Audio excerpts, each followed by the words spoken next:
और हम इन दिनों में ये एक बात के ऊपर ज्यादा प्रभु ने हमको सिखाया कि ये वचन सत्य है और मानने के योग्य है। कैसे ये वचन सत्य है वो प्रभु ने हमको सीखने का मौका दिया। और एक बार फिर हम इस वचन को पढ़ेंगे और वचन पढ़ने के फिर आगे चलेंगे। आइए पहला तीमुथियुस उसका 1 अध्याय उसका 15 वचन। ये बात सच और हर प्रकार से मानने के योग्य है कि मसीह यीशु पापियों का उद्धार करने के लिए जगत में आया, जिनमें सबसे बड़ा मैं हूँ। प्रिय प्रभु, हम आपको धन्यवाद करते हैं। सुबह के समय में तेरे जीवते वचनों का हम सीखने जा रहे हैं। तेरा वचन स्वर्ग से तू प्रकट कर। तेरा वचन सीखने में कावड़ डालने वाली अंधकार की शक्तियां यीशु मसीह के नाम से बांधते और आगे ते दूर हट जाए। प्रभु तेरा नाम हमारे बीच में महिमा पाए। पिता तुम्हारी विनती को ग्रहण करें, यीशु मसीह के पवित्र नाम से मांगते हैं, आमीन। फिर एक बात, ये बात सच और हर प्रकार से मानने के योग्य है कि मसीह यीशु पापियों का उद्धार करने के लिए जगत में आया, जिनमें सबसे बड़ा मैं हूँ। ध्यान से सुनना, इस वचन के ऊपर हम ध्यान करने जा रहे हैं। ये जो प्रभु का दास लिख रहा है कि ये वचन सत्य है और मानने के योग्य है। मसीह यीशु पापियों का उद्धार करने के लिए आया और कहता है कि सबसे बड़ा पापी मैं हूं। ये एक यहूदी मनुष्य है जो बिन्यामीन के गोत्र से है। इसका नाम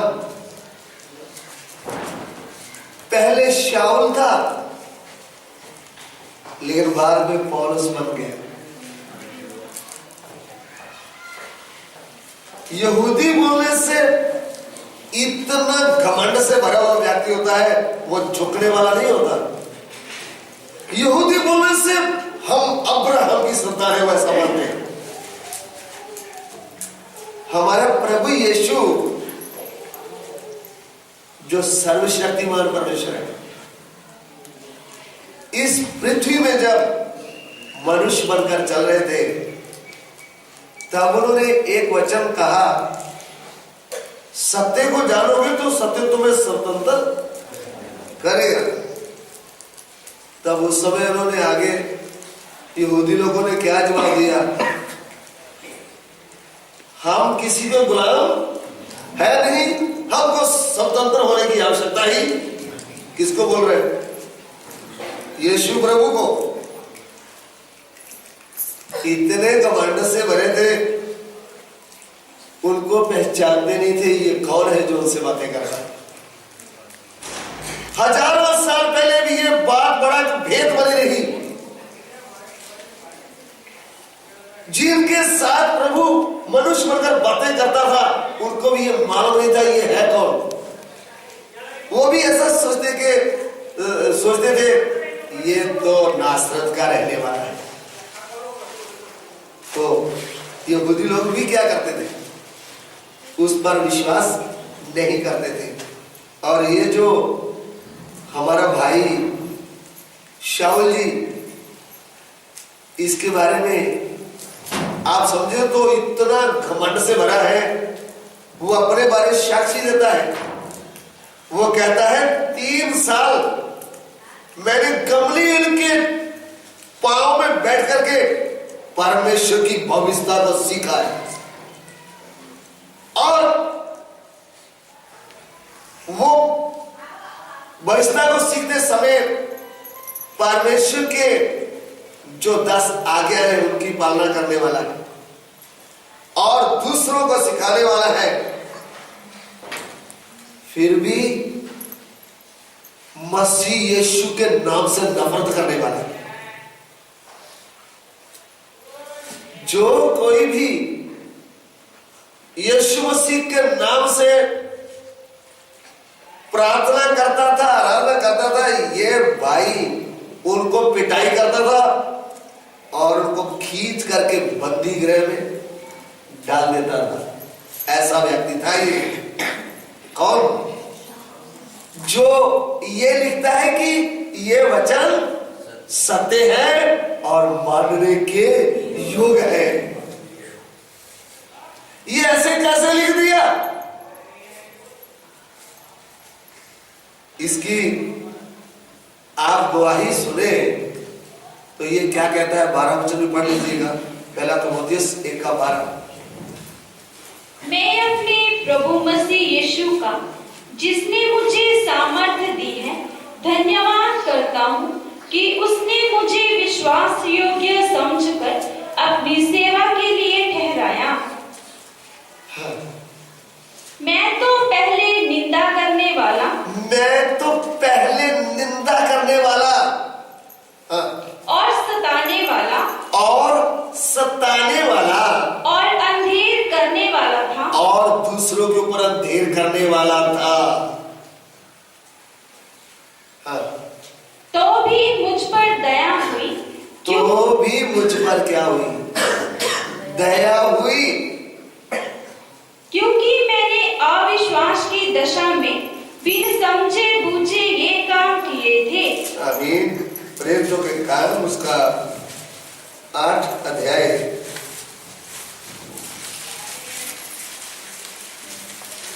उसका 2 वचन पढ़ेंगे।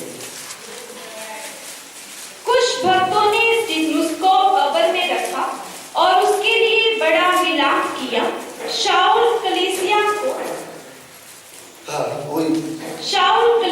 को उजाड़ रहा था और घर घर घुसकर पुरुषों और स्त्रियों को घसीट कर बंदीगृह में डालता था।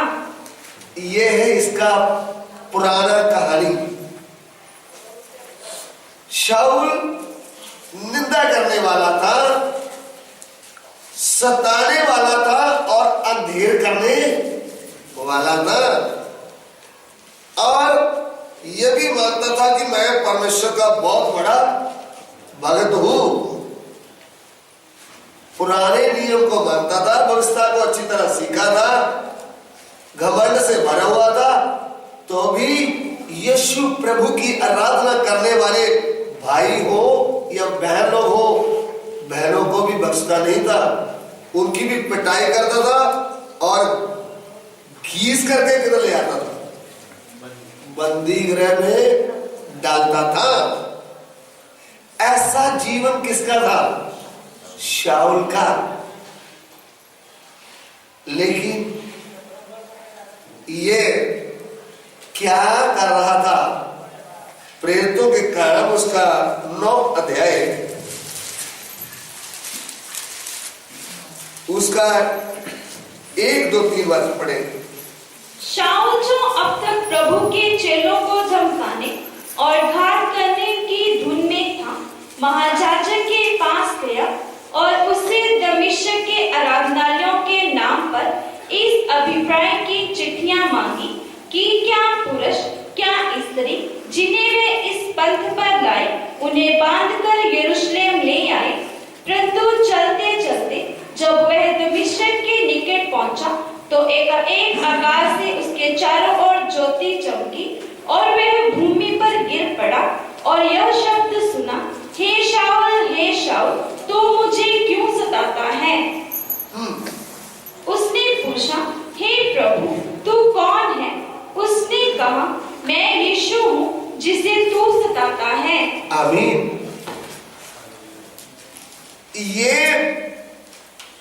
अभी प्रभु के चेले लोगों को धमकाने के लिए और याजक लोगों के पास से अधिकार लेकर के दमिश्क में जा रहा है। उधर जो प्रभु यीशु की आराधना करने वाले पवित्र लोग हैं, भाई हो बहने हो, सबको क्या करूंगा? पकड़ करके किधर लेकर आऊंगा? यरूशलेम में लाऊंगा, बंदीगृह में डालूंगा। उनको प्रभु यीशु के बारे में मालूम नहीं, क्योंकि वो भेद की बात है। सभी लोगों को प्रभु यीशु के बारे में मालूम नहीं है, इसलिए प्रभु यीशु का नाम लेते ही बोलते तू क्रिस्ती है। जैसे हम हमारे दुश्मन को बोलते हैं ना नफरत से, तू वो है, ऐसा लोगों को नाम सुनते ही क्या होता है। अगर गाड़ी में ट्रेन में कोई आप बुक्स पढ़ रहे हैं ना, तो क्रिस्ती है, ऐसा जैसे बदबू नहीं होता किसी वस्तु की, हम ऐसा नाम सुनते ही ये भेद की बात बनी हुई। लोगों को मालूम ही नहीं है वो है कौन। अलग अलग अपने दिमाग से विचार करते हैं, किसी का गुरु है, किसी का है, ऐसा है वैसा है। ये सत्य लोगों को मालूम, लेकिन जिनको मालूम होता है उनकी बुद्धि खुल जाती है, उनके पाप धुल जाते हैं, उनकी आत्मा का उद्धार हो जाता है, वो नया इंसान बन जाता है, उसका जीवन परिवर्तन हो जाता है।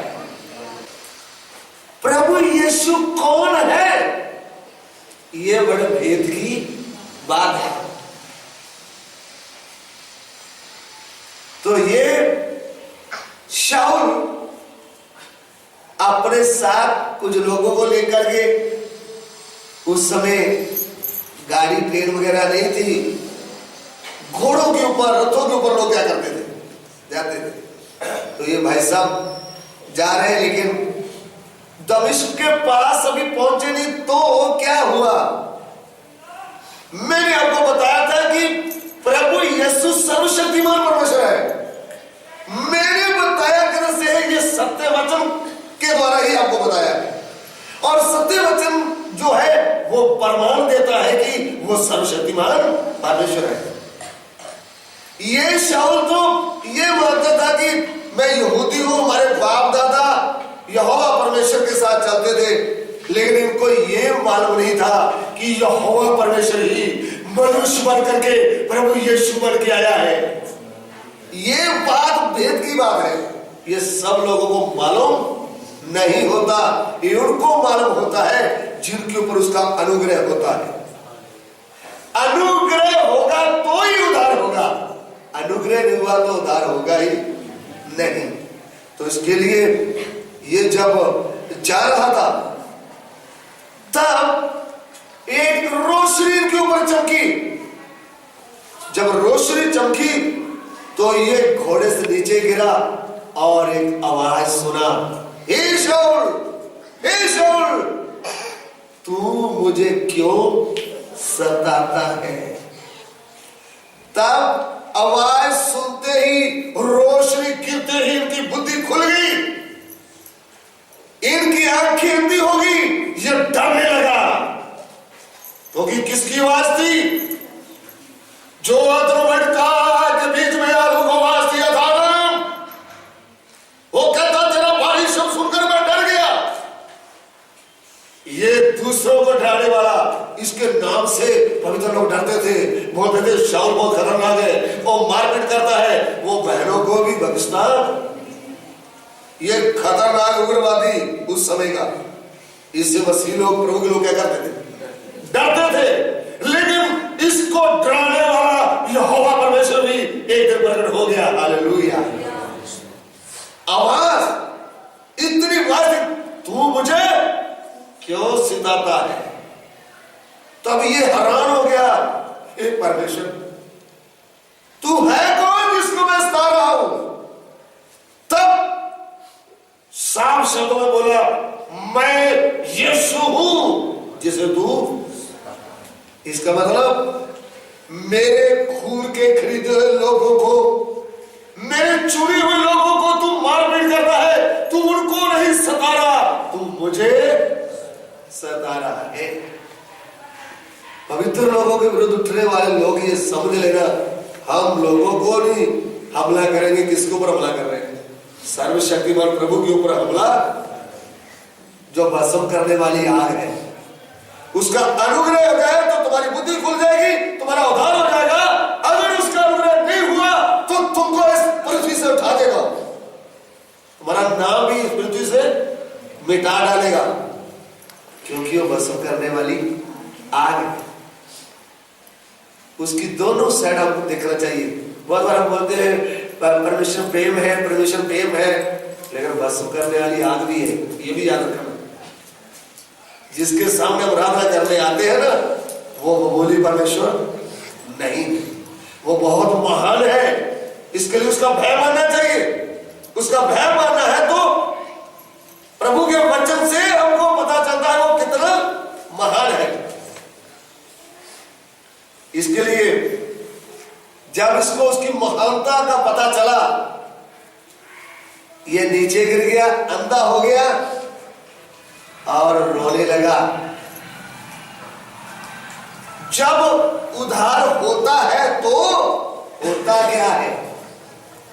बहुत बार हम उद्धार का सही मतलब समझते, हम बोलते हैं प्रभु यीशु के नाम से मुझे अच्छी नींद आ रही है, अभी प्रभु यीशु के नाम से प्रार्थना किया ना, अभी मेरा भय पूरा चले गया है। प्रभु यीशु के नाम से मैं प्रार्थना किया, मैंने दारू छोड़ दिया है। प्रभु यीशु के नाम से प्रार्थना किया, अभी मेरा बीमारी चले गया। आप इसको उद्धार समझते हैं, असली में ये उद्धार नहीं है। ये तो आप थोड़ा परमेश्वर के राज को देखा है कि उसके राज में ऐसा भी होता है। उसके राज को देखना है, उसके राज में प्रवेश करना है और उसके राज के अधिकारी भी बनना है। वो बहुत आगे है। तो इसका जब प्रभु की इसने आवाज सुनी, अंधेरा दूर हो गया, इनके भीतर रोशनी आई, इनकी बुद्धि खुल गई, इनको इनके पाप याद आने लगे। मैंने किया क्या है? क्योंकि ये भविष्यता को जानता है। भविष्यता यूं कहती है, दांत के बदले दांत। अरे किसी का दांत तोड़ दिया तो तुम्हारा क्या तोड़ना है? किसी की आंख निकाल दी तो तुम्हारी क्या निकालनी है? उसके पलटे में क्या निकालना है? आंख। इन्होंने खड़े होकर के परमेश्वर के पवित्र भक्त स्टीफन को जब मार रहे थे तो उन्होंने बोला मैं हूं ना, तो मारो ना। ये उनका गवाह बन करके परमेश्वर के भक्त को पत्थर मार मार के कर दिया, मार दिया था स्टीफन को। तब ये श्रीमान जी बड़े भाव से बोला मारो उसको। फिर कितने भाई बहनों को पिटाई करके बंदी कर डाला। ये सब बातें इनको क्या आने लगी? जब रोशनी आती है तो हमारी गलतियां हमको दिखती है। परमेश्वर की आवाज जब हम सुनते हैं, परमेश्वर का वचन जब हमारे हृदय में कार्य करता है तो हमारे पाप हमको याद आते हैं। हमारी अच्छी बातें याद नहीं आती, हमारी गलतियां हमको याद आती है। फिर हम पछतावा करते हैं उसका। ये 3 दिन 3 रात रोता रहा और अपने पापों को याद करता रहा और कुछ खाया नहीं, कुछ पिया। प्रभु कैसा बोला, प्रभु मैं तो मृत्यु के योग हूं, मैं जीने के योग तेरी व्यवस्था के अनुसार मैंने जो किया है, मैं तो मरने के योग हूं, मैं जीने के योग नहीं। लेकिन प्रभु क्या कहता है, मैं तुझे मार सकता था, मार करके तेरा नाश कर सकता था, शरीर को मिटा सकता था और तेरे आत्मा को नरक में भी डाल सकता था, लेकिन मैंने तेरे शरीर को भी नहीं मारा, तेरे आत्मा को भी नरक से बचा लिया है, तुझे उद्धार दे दिया है। अभी मैं तुझे बताऊंगा तूने मेरे लिए करना क्या है। हालेलुया। सो इसके पापों को क्षमा कर दिया, इसके घमंड को तोड़ डाला, इसका जीवन परिवर्तन कर दिया, इनके पापों से इनको शुद्ध कर दिया। इसके जीवन में जब परिवर्तन आया तो अभी इनको पता चला अभी क्या लिख रहा है। ये खुद लिख रहा है, ये वचन सत्य है और मानने के योग है कि मसीह यीशु पापियों का उद्धार करने के लिए आया। उन सबसे बड़ा पापी मैं हूं। कल तक जो अपने आप को फरीसी बोलता था, कल तक तो दूसरों को सिखाने वाला बोलता था, कल तक तो बड़ा प्रधान बनकर आगे चलता था, आज क्या बोल रहा है, सबसे बड़ा मैं। जब आप प्रभु की आवाज सुनेंगे ना, जब आपका जीवन परिवर्तन हो जाएगा, फिर आप अपने बारे बड़ी बड़ाई की बातें नहीं करेंगे। आप यही कहेंगे मैं तो पापी थी, मैं तो पापी था, क्या हो गया है? चेंज हो गया है। असली आपको उद्धार हुआ है तो आपका जीवन में क्या आएगा? परिवर्तन आएगा। आपको भीतर से मन बोलेगा मेरे पाप धुल गए, आप पाप की क्षमा हो जाएगी, अंधकार आपकी बुद्धि से दूर हो जाएगा,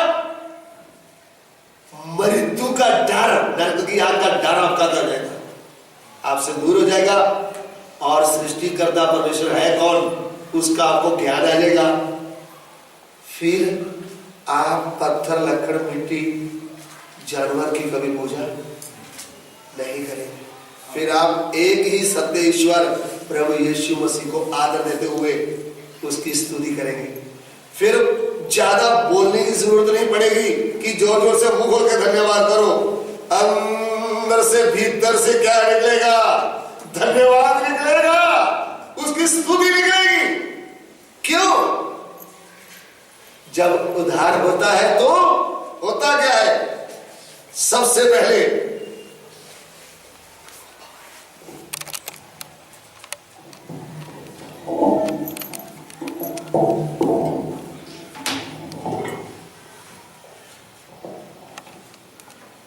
कल रात मैंने आपको ये दिखाया था, ये आदम की तस्वीरें जो पाप में गिर गया था, लेकिन आज इस मनुष्य को देखें जिसका उद्धार हुआ है।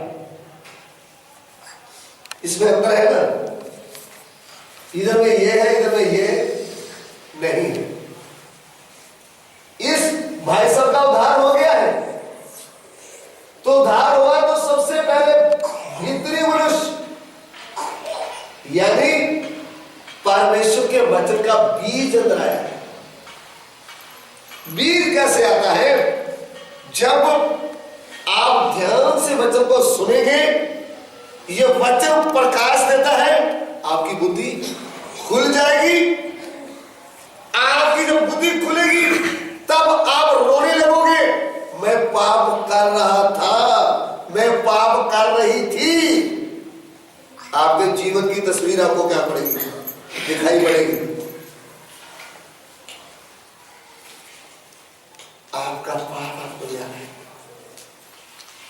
फिर आप पाप का पश्चाताप करेंगे, फिर आपको पता चलेगा मेरा बनाने वाला सृष्टिकर्ता है कौन, और मेरा बनाने वाले का मुझे पता ही नहीं चला, तो फिर आपका उद्धार हो ही। इसलिए आपका बनाने वाला सृष्टिकर्ता परमेश्वर कौन है? प्रभु यीशु। आदि में वचन था, वचन परमेश्वर के साथ था, और वचन ही परमेश्वर था, और वचन ही देहधारी हुआ।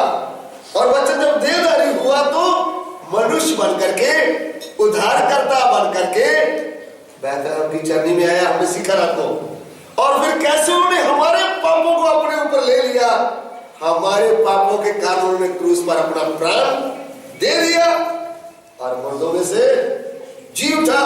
उन्होंने हमारे उद्धार का क्या दिया है? कीमत दे दिया है।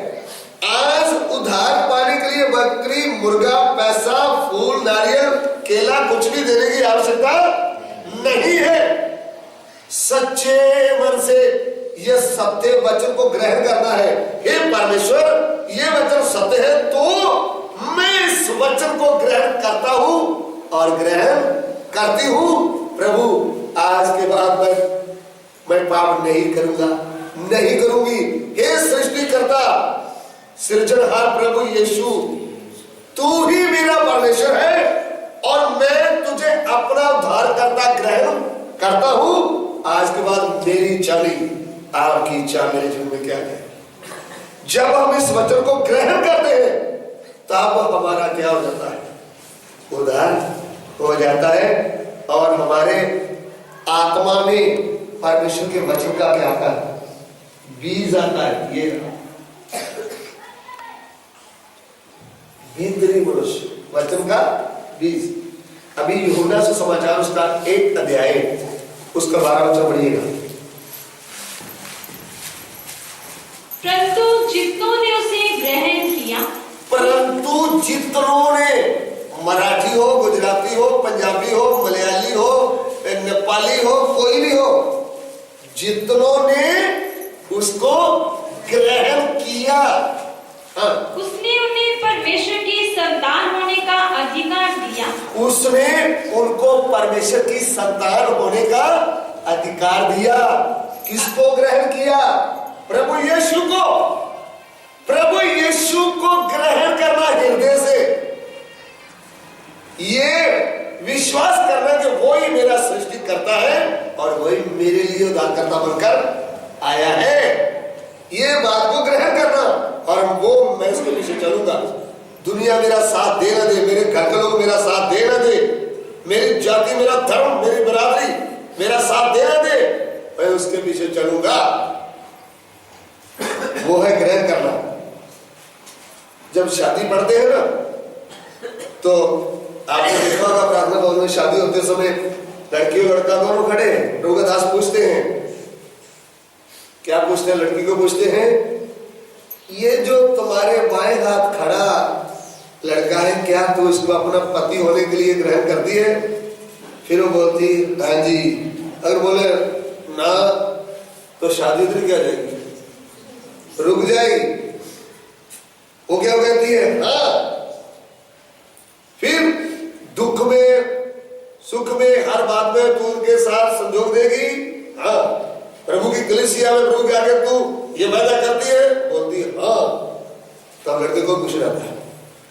जैसे एक लड़की उस शारीरिक विवाह के लिए अपना पति होने के लिए वो ग्रहण कर देती है कि आज के बाद मैं इसकी अधीनता में रहूंगी, इसकी आज्ञा का पालन करूंगी, ये मेरा सिर है, ये मेरा पति है, मैं इसको ग्रहण। ऐसा ही है सब आत्मिक विवाह जो प्रभु यीशु के साथ हमारा नाता होता है। ऐसा लिखा है, यदि तू यीशु को प्रभु जानकर क्या करे, अंगीकार करे और मन से विश्वास करे, तो तू निश्चय क्या पाएगा? उद्धार पाएगा। तो प्रभु यीशु को अपना आत्मिक पति मानते हुए मैं उनके साथ चलूंगा, मैं उनके साथ चलूंगी, वो है जीवन का निर्णय। मेरी इच्छा नहीं, मेरे प्रभु की इच्छा क्या हो जाए पूरी। वो है वचन को ग्रहण करने का मतलब। जितनों ने वचन को ग्रहण किया उनको परमेश्वर का संतान होने का क्या मिला? आपने प्रभु यीशु को ग्रहण किया है तो आपका धर्म नहीं बदला, आपका नाम नहीं बदला, आप वही हैं। आप ईसाई नहीं बने, आप परमेश्वर की संतान बन गए। हालेलुया। यही लिखा है, पढ़िएगा। परंतु जितनों ने उसे ग्रहण किया, परंतु जितनों ने उसे ग्रहण किया, उसने उन्हें परमेश्वर की संतान होने का अधिकार दिया। परमेश्वर की संतान होने का अधिकार दिया। किसकी संतान? परमेश्वर की संतान। परमेश्वर के घराने के व्यक्ति हम बने। कौन है हम? परमेश्वर का घराना। परमेश्वर का घराना कैसे बन गए? वचन को हमने क्या किया है? ग्रहण किया है। जब वचन को ग्रहण किया तो भीतरी मनुष्य आया, भीतरी मनुष्य आया तो पवित्र आत्मा भी आया। हालेलुया। जिनकी आत्मा का उद्धार हो जाता है, जो वचन को ग्रहण करते हैं, जिनके अंदर वचन का बीज आ जाता है, वो परमेश्वर से पैदा होते हैं। इसके लिए यूहन्ना की पहली पत्री उसका 3 अध्याय उसका 8 और 9 वचन पढ़ेंगे।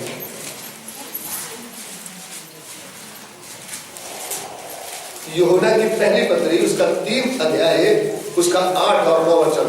जो कोई पाप करता है वह शैतान की ओर से है, क्योंकि शैतान आरंभी से पाप करता आया है।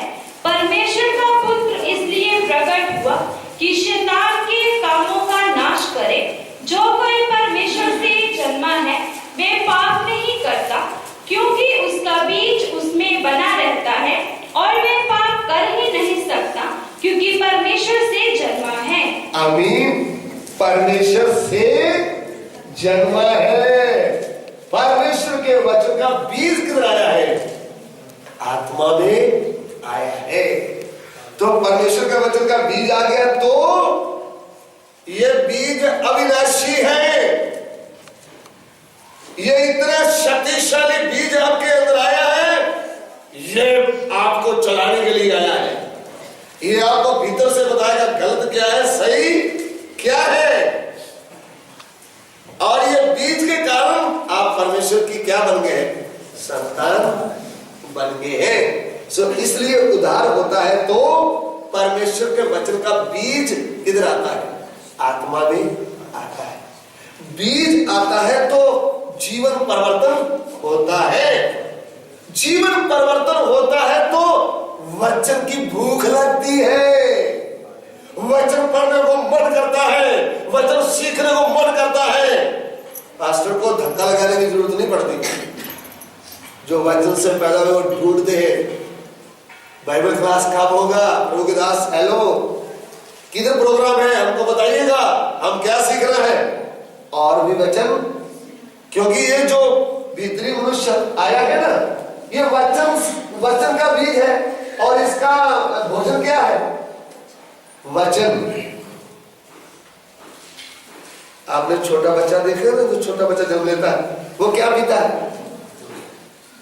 मक्के की रोटी खाता है ना। गुजरात में हमारे बहन लोग को मालूम नहीं, छोटा बच्चा देखा नहीं कभी इन्होंने। छोटा बच्चा क्या खाता है? मक्के की रोटी खाता है? नहीं, मुझसे पूछ रहा है, आपको तो मालूम है। जो हमारे बहन लोग बेटे हैं ना, छोटा बच्चा जो होता है महीने का 2 महीने का, वो क्या पीता है?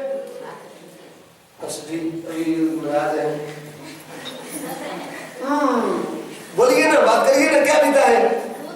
हिंदी समझ में आता है तो क्या पीता है? एक बार दूध पीता है। अरे मैंने पास जाकर देखा, बार बार दूध पिएगा, फिर पेशाब करेगा, फिर रोएगा, फिर दूध। वो पीता जाएगा। पीता है कि नहीं? असली कोई माँ बेटी तो उनको मालूम होगा, ऐसे होगा। अगर माँ बच्चा छोड़ करके नौकरी जा रही है, उनको क्या पता क्या नहीं, वो बोतल लगा दिया, मालूम नहीं कैसे पीता है, क्या करता है। माँ दूध पिलाया तो उनको पूरा प्रैक्टिकल होगा कि बच्चा करता क्या है। बार बार दूध पीता है, उसको क्या चाहिए? इसलिए जैसे बच्चे को दूध चाहिए, ऐसे नया जन्म पाया विश्वासी भी वचन का दूध चाहिए उसको। पहला पतरस 2 अध्याय उसका 1-2 वचन। पहला पतरस उसका 2 अध्याय उसका 1-2 वचन। इसलिए सब प्रकार का बैर भाव और शर्म और कपट और डाह और निंदा को दूर करके नए जन्मे हुए बच्चों के समान निर्मल आत्मिक दूध की लालसा करो, ताकि उसके द्वारा उद्धार पाने के लिए बढ़ते जाओ। हालेलुया। नए बच्चे के, नए जन्मे हुए बच्चे की तरह आत्मिक दूध की क्या करो? जैसे बच्चा बार बार दूध मांगता है ना, हाँ करता है। आपको तो मालूम है ना, मैं तो मनुष्य हूं, लेकिन मुझे मालूम है बच्चा करता क्या है। बहन लोगों को ज्यादा मालूम होता है। वो रोता है जोर जोर से, फिर हम काम छोड़ करके जल्दी क्या करते हैं? उसको दूध पिलाते हैं। उसको भूख लगती है किसकी? दूध की। वो दूध को ढूंढता है। उद्धार हो गया तो परमेश्वर के वचन को एक व्यक्ति ग्रहण करता है और उसकी भीतर क्या आ जाता है? भीतरी मनुष्य पैदा होता है। वो वचन का बीज है, परमेश्वर के वचन का बीज। ये जो बीज है ये भीतर आ गया तो उसके बाद परमेश्वर के आत्मा की छाप लगती है, पवित्र आत्मा आता है। तो पवित्र आत्मा नहीं आया तो आपका उद्धार हुआ नहीं। हैरान हो जाएंगे आप सुनकर, हैरान नहीं होना। इफिसियों की पत्री उसका 1 अध्याय उसका 13 वचन पढ़ना। जो भी वचन प्रभु हमें देता है वो वचन से है, कहीं से बाहर से कुछ आया नहीं। पढ़ लीजिए, सुन लीजिए भीतर। और उसी में तुम पर भी जब तुमने सत्य का वचन सुना, जब तुमने सत्य का वचन सुना। ये वचन सुनते समय हम ध्यान से नहीं सुनेंगे तो ये वचन हमारे भीतर कार्य नहीं करेगा। वचन कार्य करना है तो हमारे कान, हमारी आंख, हमारा दिल दिमाग पूरा खुला होना चाहिए। ये वचन हृदय में जाकर कार्य करता है। इसके लिए लिखा है, जब तुमने सत्य का वचन सुना, जो तुम्हारे उद्धार का सुसमाचार है, जो तुम्हारे उद्धार का सुसमाचार है, और जिस पर तुमने विश्वास किया, जिसको तुमने ग्रहण कर लिया और जिसके ऊपर तुमने पूरा विश्वास कर लिया, प्रतिज्ञा किए हुए पवित्र आत्मा की शाप लगी। परमेश्वर प्रतिज्ञा किए हुए पवित्र आत्मा की क्या लगा दी? शाप लगा दी। जिस भाई बहन का, जिसका भी उद्धार होगा, उसके ऊपर परमेश्वर क्या लगाता है? पवित्र आत्मा की शाप भी लगाता है।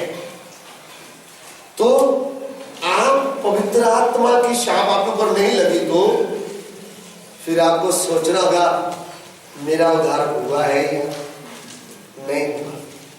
हो सकता आपको प्रभु ने पेट दर्द से छुटकारा दिया हो, कई सालों से आपका पेट दर्द ठीक नहीं होता होगा, तो आपने विश्वास करके पानी में क्या ले लिया? बपतिस्मा ले लिया। पाप के बारे में आपको मालूम ही नहीं चला, वचन को ग्रहण किया नहीं होगा, प्रभु के नाम से चंगाई मिलेगी तो आपने क्या ले लिया? लेकिन ध्यान से सुनना, वचन को ग्रहण नहीं किया तो तुम्हारा क्या नहीं हुआ? उद्धार हुआ नहीं। उद्धार होगा तो वचन का बीज किधर आता है? आत्मा में आता है। नया मनुष्य क्या होता है? पैदा होता है। फिर पवित्र आत्मा की क्या लगती है? शाप लगती है। फिर क्या होता है? फिर हमारे जीवन में तब्दीली आती है।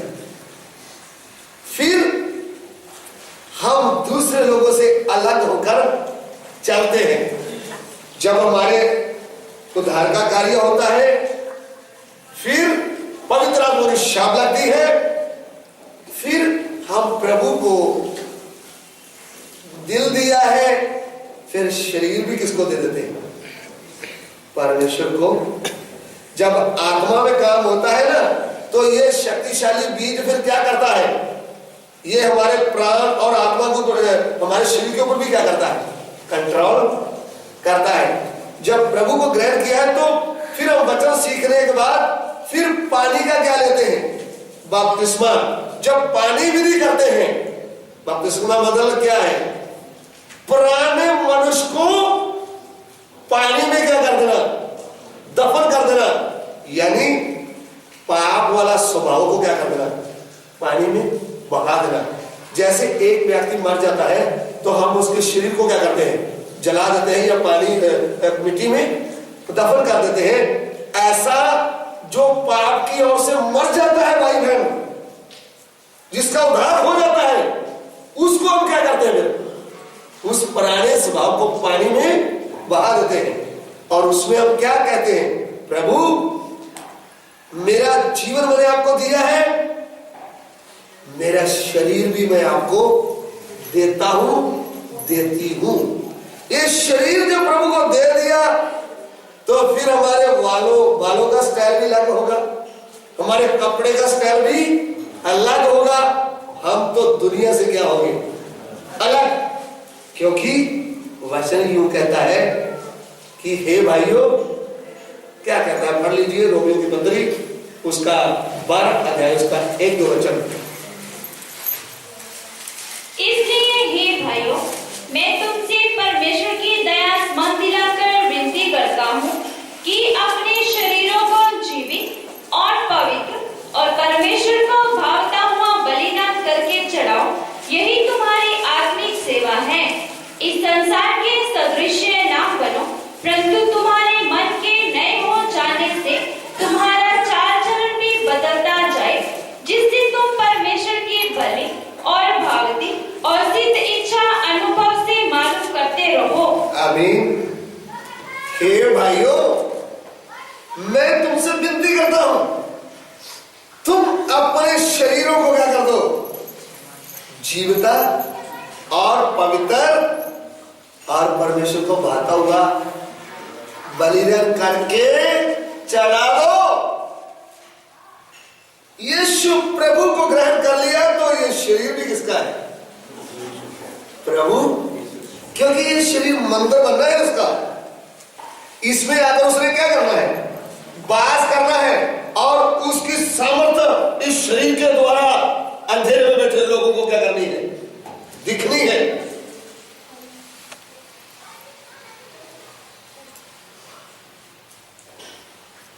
जब एक लड़का शादी करता है तो उसके साथ उसकी पत्नी होती है, उनसे हम पूछे ये कौन है, वो क्या बोलता है? वो बोलता है ये मेरी पत्नी। ऐसा बोलेगा कि नहीं? ये मेरी, ऐसे बोलता है कि नहीं? कैसे बोलता है? ये हमारी पत्नी, ऐसे बोलता है? क्या बोलता है? ये मेरी पत्नी है। यीशु प्रभु क्या बोलता है? मेरी कलीसिया बोलता है, नहीं बोलता? आपको उदाहरण देने के लिए, समझाने के लिए ऐसे मैं शुरू बोलता हूं, क्योंकि वो सच्चाई है। प्रभु यीशु ऐसा बोल रहा है, मेरी मीन्स मैंने कुल से क्या लिया? मूल। इसलिए कहता है पौलुस, तुम तो दाम देकर मूल लिए गए हो। प्रभु को ग्रहण किया हुआ व्यक्ति के लिए क्या दिया गया भाई? क्रूस के ऊपर पवित्र खून दिया गया है, हमारी कीमत दी गई है। हम तो मोल लेकर खरीदे गए, मोल लेकर खरीदे गए। तो शरीर प्राण आत्मा किसका? प्रभु का है कि नहीं? फिर ये शरीर भी किसको देना? तो हम क्या बोलते? देखो हम दिल देंगे प्रभु को, लेकिन नाक प्रभु को नहीं देंगे। दिल देंगे लेकिन कान और ये हाथ भी नहीं देंगे। ऐसा होता कभी नहीं। दिल दिया है, शरीर भी देना है, प्राण आत्मा सब क्या करना है? प्रभु को, और प्रभु की इच्छा के अनुसार, उसके वचन के अनुसार इस दुनिया में चलना है। फिर हमारी इच्छा खत्म। प्रभु को ग्रहण करने का मतलब क्या है? प्रभु आज से मेरी इच्छा नहीं, आपकी इच्छा क्या है? पूरी। हम क्या बोलते हैं? प्रभु स्वर्ग में आपकी इच्छा, पृथ्वी में हमारी इच्छा। ऐसा नहीं चलता। ऐसा चलेगा तो 1 महीने में तलाक हो जाता है, क्योंकि पति बोलता है हमको साबरमती जाना, वो बोलती नहीं मुझे तो इधर, मैं तो लांबे जाना है, लांबा। तो दोनों की रास्ते में क्या हो जाती है? झगड़ा हो जाता है। पहले दोनों दो थे, शादी करने के बाद क्या हो गए? एक। अभी एक मन, एक बात होना चाहिए। उनका दिमाग अलग है, उनका अलग है, ये जुड़े नहीं अच्छी तरह। तो महीने के बाद ही क्या जाता है? गड़बड़ी। हम प्रभु के साथ नाता तो जोड़ा है, लेकिन ऊपर से जोड़ा है तो टूट जाएगा भाई। कुछ दिनों के बाद फिर आप प्रभु को जानेंगे ही। प्रभु के साथ चलना है तो शरीर प्राण आत्मा किसको देना है? प्रभु को। और प्रभु जब तक मेरे बीच में सांस है, मृत्यु तक मैं तेरे साथ चलता रहूंगा। ये 2 दिन का खेल नहीं है। असली में शादी तलाक करने के लिए नहीं होती, वो तो मृत्यु तक नाता होता है। मैंने कितने बुजुर्गों को देखा, 60 साल के ऊपर है तो भी वो पति पत्नी का इतना गहरा प्रेम है। कहीं जाएंगे तो इकट्ठा, बैठेंगे तो इकट्ठा, पानी पूरी खा रहे हैं, चाय पी रहे हैं। बड़ेपे में भी क्या रहता है? प्रेम रहता है। ये नहीं जब बनाया गया शरीर में, उसमें प्रेम है तो बाद में झगड़ा, मारपीट, पत्नी मायके, पति शराब के ठेके, ऐसा नहीं होता। ये नाता कितनी देर तक होता है? मृत्यु तक। ऐसा ही हमारा प्रभु का साथ जो नाता है वो मृत्यु से नहीं, मृत्यु के बाद भी अनंत काल का नाता है उसके साथ। हालेलुया। शरीर का जो विवाह है उसका मृत्यु के बाद नाता टूट जाता है, लेकिन आत्मा का नाता मृत्यु के बाद भी अनंत काल तक रहता है। कैसे अनंत काल तक? क्योंकि हमारा परमेश्वर अनंत काल का परमेश्वर, और जिन्होंने उसके वचन को ग्रहण किया वो भी अनंत काल का बन गया। उसका भी उद्धार हो गया। उद्धार का मतलब वो अविनाशी है, क्योंकि उसका बीज क्या है? अविनाशी। आपने पढ़ा पहला पत्रस 1 अध्याय उसका 23 वचन पढ़कर देखिए। क्योंकि तुमने नाशवान नहीं, क्योंकि तुमने नाशवान नहीं, पर अविनाशी बीज से, अविनाशी बीज से परमेश्वर के जीवते और सदा ठहरने वाले वचन के द्वारा, और सदा ठहरने वाले वचन के द्वारा नया जन्म पाया है। क्या पाया है? नया जन्म पाया है, इसलिए उद्धार होता है तो नया जन्म होता है। इसलिए दूसरा कुरिन्थियों की पत्री उसका 5 अध्याय उसका 17 वचन में लिखा है, जो मसीह में है वो नई सृष्टि है। इसलिए यदि कोई मसीह में है, यदि कोई मसीह में है तो वे नई सृष्टि है, तो वह नई सृष्टि है। पुरानी बातें बीत गई हैं, पुरानी बातें बीत गई, देखो सब बातें नई हो गई हैं। देखो सब बातें क्या होगी। मसीह यीशु में आया, भाई बहन बुजुर्ग जो है ना, उसका पुराना जीवन चले गया, बुरा स्वभाव चले गया, मारपीट करने वाला स्वभाव चले गया, बार बार झूठ बोलने का स्वभाव चले गया, लालच का स्वभाव चले गया, व्यभिचार का स्वभाव चले गया, धोखा करने का स्वभाव। गुजरात में मैंने देखा, फोन में कितना झूठ बोलेगा, हाँ आऊं, शाम को आऊं, आया इतना कब, पल पल में झूठ। जो प्रभु को जानते हैं उनकी बात नहीं कर रहा हूं, कभी कभी जब मैं जाता हूं ना तो देखता हूं, ये जो धंधा करने वाले इधर भी बैठा है, बोलेगा अभी मैं साबरमती में हूं, बैठा किधर, इतना झूठ थोड़ा भी डर लगता। पाठ पूजा भी करते हैं और धंधा ही कौन सा है, झूठ की दुकान खोल के रखी है, ले लो बढ़िया झूठ।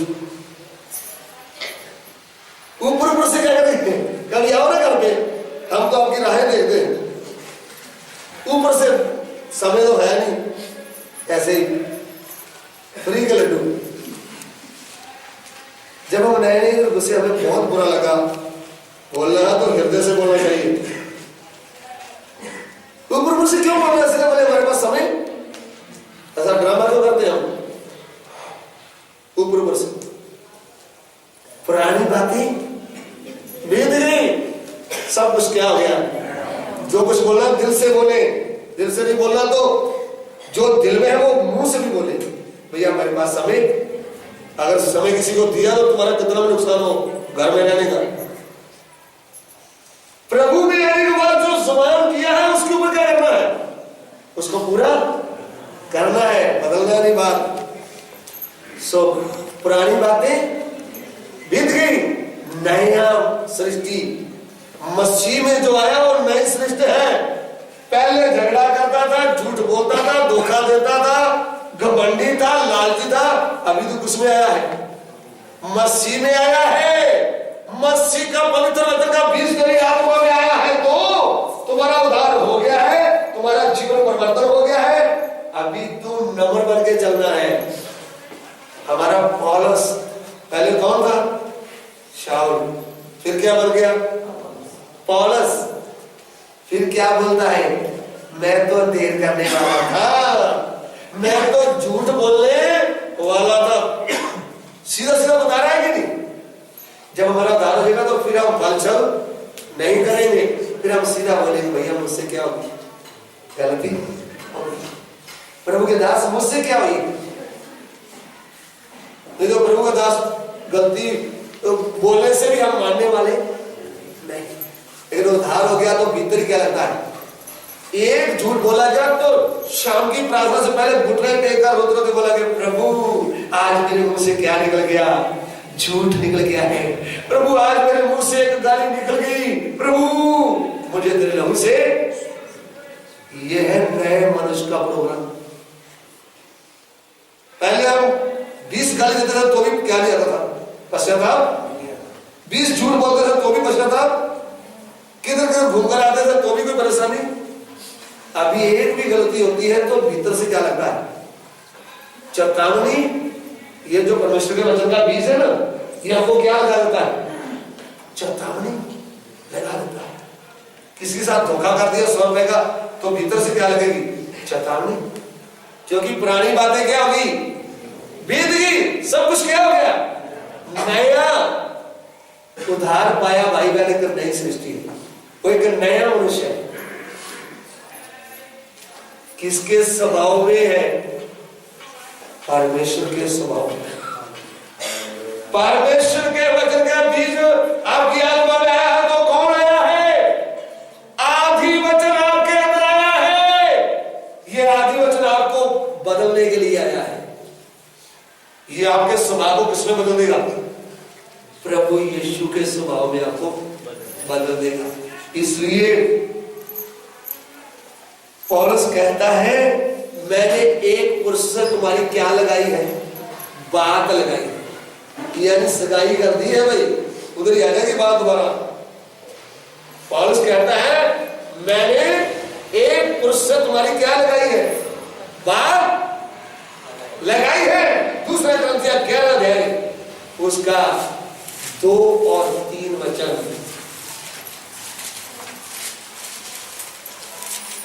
उधार की गहराई कितनी, इसको हम समझेंगे। क्योंकि मैं तुम्हारे विषय में ईश्वरीय धूल लगाए रहता हूँ।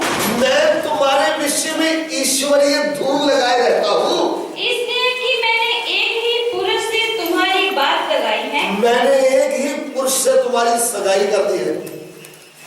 आत्मिक विवाह की क्या होगी है? मंगनी, सगाई होगी है, बात लगा दी है।